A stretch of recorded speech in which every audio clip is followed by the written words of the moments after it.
Hey, welcome, good people. You're watching IC 109. I traveled the world. It's been 2 years, more than 2 years probably by now, since I was in Sweden. And I looked at those pictures from Sweden about a week or so ago, and something struck me. Actually, it was a video that I watched on Sweden. You can watch one of my videos on Sweden. If you check my library, type in IC 109 Sweden, and you'll find a video. Anywho, while I was watching a video that I filmed about Sweden 2 years ago, or more than 2 years ago, I came across something that captured my curiosity, my interest, piqued my interest and curiosity. It was a book. It was a book that I imagine I would never have learned about had I not traveled to Sweden, because it's not a very popular book. However, because I was physically, geographically there in Sweden, and because I walked past a particular store where the book was displayed, that's how I learned about it. Were I not to have been there in Sweden and walked past that store and seen that book, I never would know of its existence. All right. I'm going to read the back cover of the book to give you some idea what the book that I'm talking about is, and then I'm going to tell you why this book is so intriguing to me. All right. First, the author of the book, his name is Lars Görling. Lars Görling was born in Stockholm, Sweden. That's where I was. In 1931. His first novel, Triptych, published in 1961, brought him considerable acclaim. The publication of this book, I'm not going to say the name, created a literary storm, and the book sold over 25,000 copies in both cloth and paper-bound editions in his native Sweden alone. He has subsequently written a third volume of shorter prose pieces, Hela Apparanten,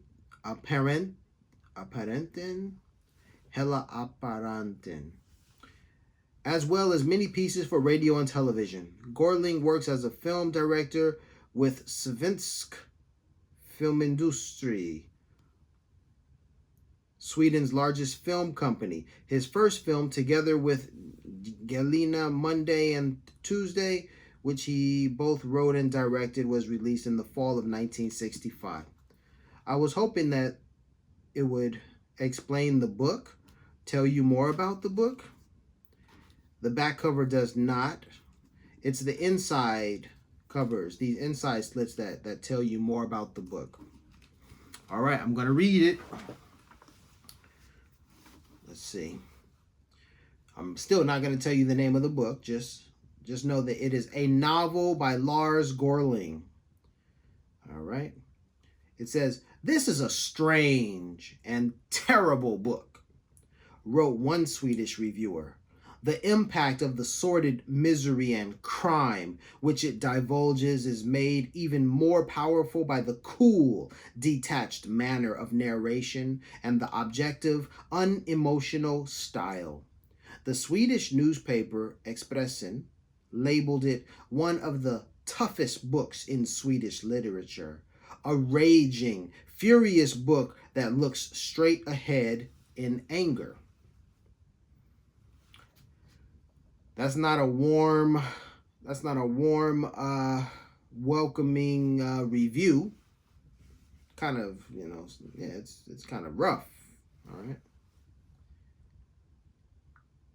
A subject of both controversy and court cases, this story, the title of this book, takes its title from Chris' reply when Peter asked him how many times he should forgive his neighbor.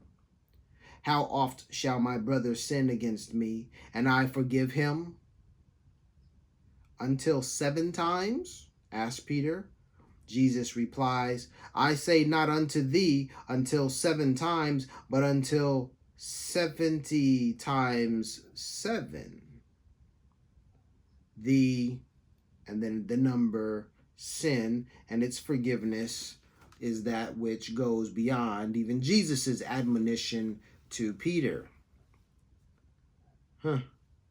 Okay, so this is the story. It tells this. The novel tells of 7 delinquent boys ranging in age from 15 to 17 who have either been condemned by the criminal court or taken in off the street. The boys agree, in return for room, board, and a little pocket money, to act as guinea pigs for a psychological testing project.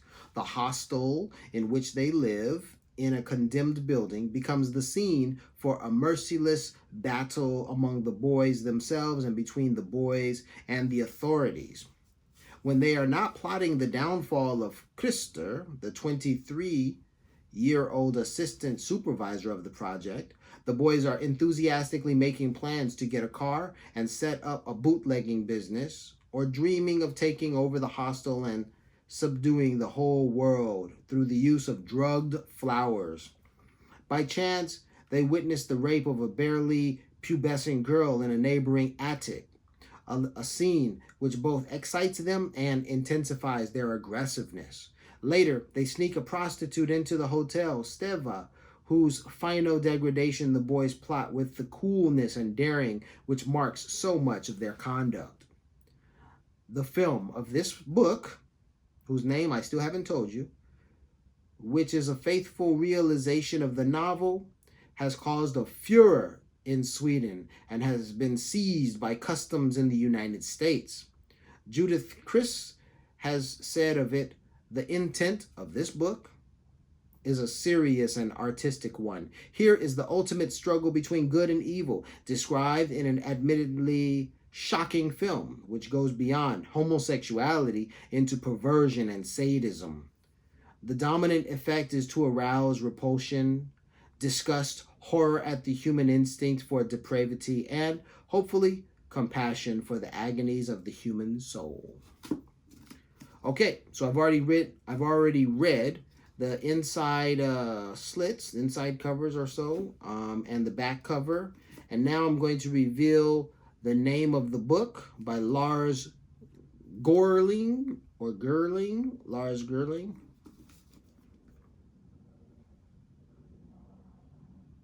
Yeah.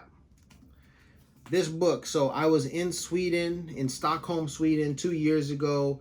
I was walking around, and if you know my channel, these are my numbers. And so I was wondering, what the heck do these numbers mean? And how the heck, that's pretty interesting that I came across a 3-digit number that for some reason holds some significance or some great significance to the story, so much so that the name of the story is 491. I thought that was just so interesting. So I had to, about a week ago when I came across the video that I recorded from 2 years ago, and I saw that this book, I was reminded about this book. I said, you know what, I've got to get a copy of that book. So I bought it. So now I have got to read it, even though I have read some of it. Or rather, I've read the inside inlets or something. Yeah, the book folds. I don't know what those are called. So I have some idea what they're talking about, And I also know that 491 does have a biblical reference, right? They said here, a subject of both controversy and court cases. Controversy and court cases, that's what this book is about. It says 491, that's the title of the book. I didn't say it before. 491 takes its title from Chris' reply when Peter asked him how many times he should forgive his neighbor. 491 times. How oft shall my brother sin against me and I forgive him? Until 7 times? Asked Peter. Jesus replies, I say not unto thee until 7 times, but until 70 times 7. The 491st sin. And its forgiveness is that which goes beyond even Jesus's admonition to Peter. So if I understand that correctly, that means that Jesus is saying, forgive your brother. Forgive your brother. Or forgive your neighbor. And Jesus replies 491, at least 490 times, right? 70 times 7 is 490. So there's this 491st time. So if Jesus says, forgive your neighbor 490 times, and your neighbor sins against you or commits a crime against you a 491st time, the question then is, do you forgive him? Well, Jesus said 490 times, so I guess we're free to exact revenge on this person. I think that's probably what they're talking about. I don't know. Haven't read it. Those are just my immediate initial ideals and responses. And because this is IC 10.9, this book, 491, caught my attention. I bought it through eBay. Somebody on eBay had this book. It's from Sweden, Stockholm, Sweden. The author was from Stockholm, Sweden. Born in 1931. Unless he's nearing 100 years old, the Lars Görling has passed. So, cheers to Lars Görling for writing this book, and I found it. So that's a beautiful, beautiful connection to this book.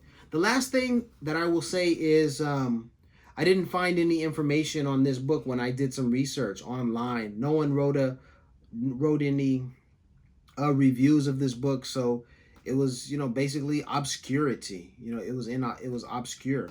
It's an obscure title. Well, maybe after I make this video, it will not be so obscure. Peace and blessings from IC 10.9, and I'm out.